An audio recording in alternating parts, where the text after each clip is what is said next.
person who was Dr. Laennec, who first thought of the idea of making a stethoscope to be able to listen to the heart. He rolled a piece of paper, put it in one ear and on the other end on the heart, and started listening to heart sounds. From then to the invention of the stethoscope, it took over 100 years. But today, the gap between thought and actual implementation of an idea has been compressed to a few years, from 10 to 15 years. So the idea of stem cells is not new. The knowledge existed that the body's repair mechanism is actually done by stem cells which are part of our body. And then we started thinking that if we have this potential power available in our body, which can actually repair damaged tissue no matter where the damage occurs. So when you get injury, the first thing that happens is that the body's stem cells come to that site and start rebuilding the tissue. This is what the normal response is. So if you extrapolate it from that, we said, can this stem cell activity be put through a more accelerated pace of repair, that is by increasing the concentration of the stem cells? And two, could you take stem cells from one human being and put it into the other? So there are two parts. One is when you take it from your own body, we call it autologous. And when we take it from another human tissue or a fetus or a baby or whatever, or another human being, that's known as allogenic.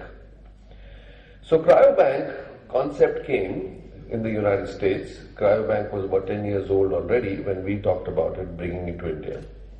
And when Mr. and Mrs. Jayapuria spoke about it, I thought it was a great idea that we should progress the science of stem cells in India, in the private sector, in an accelerated form, where we could partner with them and start doing the research on how to actually cure people who had no cure at all. So this has been the effort, and Cryobank for the last 4 years has seen a very rapid expansion. And when we started it, there were some doubts whether this tissue that we are collecting from cord blood, will it be ever be usable?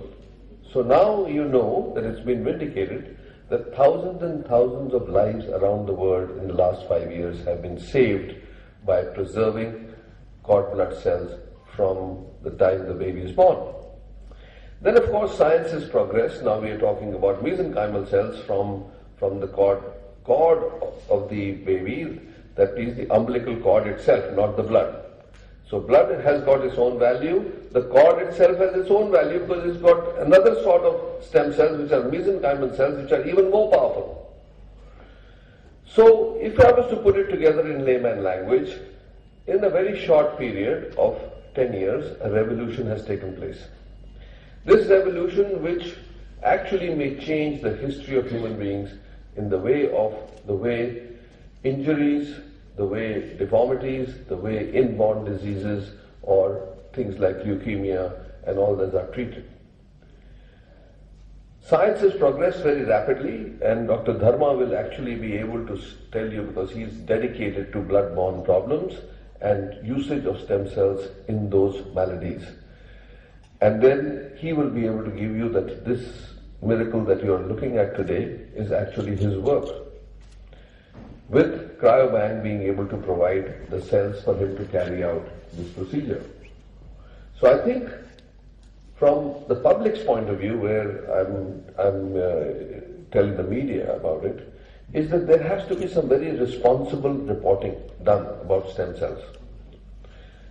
There are all sorts of wrong claims which mislead people, which is then we are doing the wrong thing as medical practitioners and as partners with media where the message is going out. So if you have any questions, please ask them very frankly so that you get the right idea what is the right message to give. Now we are talking about starting a public banking of cells so that we can do for public good, take samples and store them free, process them free ourselves so that we can have enough of a bank that when people need it no matter what, because right now the limitation is that the cells that you preserve are only meant for the person, their siblings, or if they like to donate it to somebody. But then there's public reservoir of stem cells is still not really available, and the Jaipuria family, the foundation, has agreed to invest, to put in the money as their contribution to gradually build this public stem cell bank, which will actually serve the whole country and the region. Because stem cells cannot be cross-fertilized like the Caucasian gene pool and the Indian gene pool are totally different. If an Indian needs stem cell transplant or bone marrow transplant, it cannot be crossed because the match is very difficult. So I think this historic day, and I must compliment all of you from the cryobank team, starting with Mr. and Mrs. Jaipuria and Narikar and Dr. Chaturvedi, that they've done a great job, diligently staying with it, overcoming the challenges and bringing this bank to a level which I think even the Americans, where the cryobank originated from, their collaboration, are quite envious of their level of activity and the results that they have produced. Now the next steps are coming. The next steps of stem cells is that from a human bone marrow or umbilical cord, there is X amount of stem cells that you can extract. And the healing power will increase exponentially if you can multiply those cells. So now the next steps that the facility has already under construction, where we can now multiply these cells, what we call a cell culture or cell expansion facility. So we have tied up with a California company, and that will enable us to be able to expand the cells. And I can tell you myself that we are using it in heart patients with amazing results. Their heart function has improved 30% with the patients that I have treated with stem cells who had no hope otherwise. So there is a huge potential, and I hope that you will continue this dynamic work, which is actually losing a lot of money, but that's your contribution back to society. And I think I would just, whatever we can do to spread the message, to support you. And now we have Dr. Dharma, who just joined Vedanta also, the institution I am in, and we shall continue to do this research for the benefit of public at large. Thank you very much. Thank you so much, sir, for those inspiring thoughts. Stem cell therapies indeed hold many a future cure. Well, seeing is believing. And what better proof of the potential of stem cells than to see the patients being cured? More than 3 years ago, a journey began. Mrs. Krishna Agarwal approached crayobanks after reading a report in the media to know more about cord blood banking. Hers is a heart-tugging tale.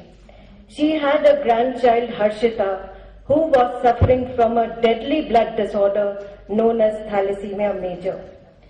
Mrs. Agarwal was a crusader who left no stone unturned to see that Harshita gets cured. Harshita's younger brother was born, the cord blood was banked at cryobanks, and today, 3 years later, after a successful stem cell transplant which was carried out 1 year ago, may I now introduce you to the most beautiful and lovely